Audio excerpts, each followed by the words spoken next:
আচ্ছা তোমরা জানো নিরীহ পাখি কাকে বলে? আচ্ছা তোমরা তো অনেক পাখি দেখেছো। আমরা কি হয়, পাখি ধরতে গেলে উড়ে যায়, কিন্তু যখন আমরা কোনো পাখিকে ধরতে যাই, যদি সেই পাখিটা না উড়ে যদি তোমার কাছে আরও আসে, তখন তাকে তুমি কি বলবে? নিরীহ পাখি। তো আজকে আমরা জানবো এমনই একটা পাখি সম্বন্ধে যার নাম ডোডো।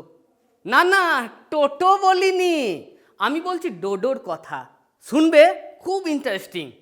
আজ থেকে প্রায় 500 বছর আগে এই পৃথিবীর একেবারে যে আমাদের ম্যাপ রয়েছে তোমরা দেখতে পাচ্ছ, প্রশান্ত মহাসাগর, তার একটা ছোট্ট দ্বীপ মরিশাস, এখানে বসবাস করত এই ডোডো পাখি। এই পাখি যখন সেখানে একা বসবাস করত, সেখানে অত মানুষ ছিল না, কিন্তু পরবর্তীকালে সেখানে মানুষ আসা শুরু করে। আর মানুষের সঙ্গে আসে কে? জাহাজ। আর জাহাজের সঙ্গে মানুষের সঙ্গে আসে কুকুর, বেড়াল, ইঁদুর, শুয়োর। তারা ধীরে ধীরে এখানে আরও বেশি বেশি বিস্তার লাভ করতে শুরু করলো। তারপর ডোডো পাখি, সে তো নিরীহ, সে কখনো এর আগে মানুষ দেখেইনি। সে যখন প্রথম মানুষ দেখলো, তখন সে মানুষকে দেখে ভয় পেল না, মানুষের কাছে এলো।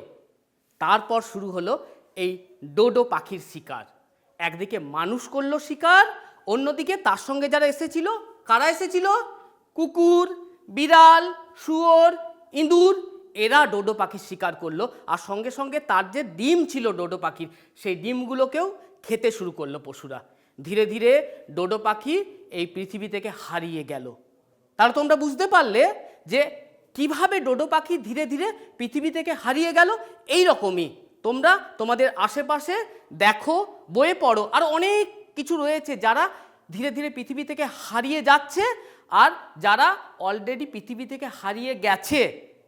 আমি একটা বলি, পৃথিবী থেকে দেখো যারা হারিয়ে গেছে, এটা হলো বালি দ্বীপের বাঘ। পৃথিবী থেকে যারা হারিয়ে যাচ্ছে, রয়্যাল বেঙ্গল টাইগার। তোমরা এইরকমই আরও বেশ কিছু দেখে দেখে লিস্ট তৈরি করো। ভালো থেকো সবাই।